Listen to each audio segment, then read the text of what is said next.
దేశం హీరో అబ్బాస్ పేరు చెప్తే ఒకప్పుడు సౌత్ ఇండియా షేక్ అయ్యేది. మొదటి సినిమాతో ఓవర్ నైట్ స్టార్ అయ్యాడు అబ్బాస్. ఆ తర్వాత ఏవేవో రోల్స్ చేశాడు. చివరికి యాక్టింగ్ మానేసి విదేశాలకు వెళ్ళి సెటిల్ అయ్యాడు. అయితే ఈ ప్రేమదేశం హీరో ఇప్పుడు రీఎంట్రీ ఇచ్చేందుకు రెడీ అవుతున్నాడు. ప్రేమదేశం విడుదలై 30 ఏళ్లు పూర్తి చేసుకున్న సందర్భంగా అనుకుంటా అబ్బాస్ రీఎంట్రీ ప్రయత్నాలను మొదలుపెట్టాడు. ఈ ఏడాది ఆగస్టుకు ప్రేమదేశం విడుదలై 30 ఏళ్లు పూర్తవుతుంది. అయినా సరే అబ్బాస్ అనే పేరు వినిపిస్తే అతని క్రేజే వేరు అంటారు ఫ్యాన్స్. ఒక్క సినిమా చేసిన వండర్ ఇది. ప్రేమదేశం హీరోలో వినీత్ అయినా అప్పుడప్పుడు కనిపిస్తూ ఉంటాడు, కానీ అబ్బాస్ మాత్రం ఎప్పుడో తెరకు దూరం అయ్యాడు.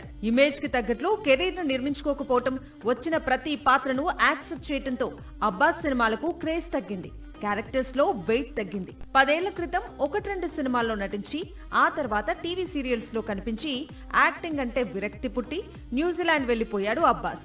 అక్కడే తనకు నచ్చిన వ్యాపారం చేసుకుంటున్నాడు. కొంతకాలం క్రితమే కంబ్యాక్ ఇస్తానంటూ ప్రకటించాడు.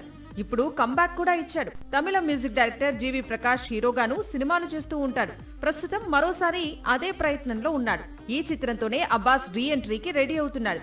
రీఎంట్రీ కోసం చాలా కాలంగా కథలు వింటూ హ్యాపీరాజ్ సినిమాను కంబ్యాక్ మూవీగా లాక్ చేసుకున్నాడు.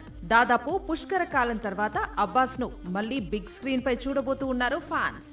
సాక్షి టీవీ ప్రసారాలను నిలిపివేయడం చట్టరీత్యా నేరం. సాక్షి టీవీ ప్రసారాల కోసం మీ స్థానిక కేబుల్ ఆపరేటర్ను వెంటనే సంప్రదించండి. DTH లో ఇంటర్నెట్లో కూడా సాక్షి టీవీ ప్రసారాలను వీక్షించవచ్చు.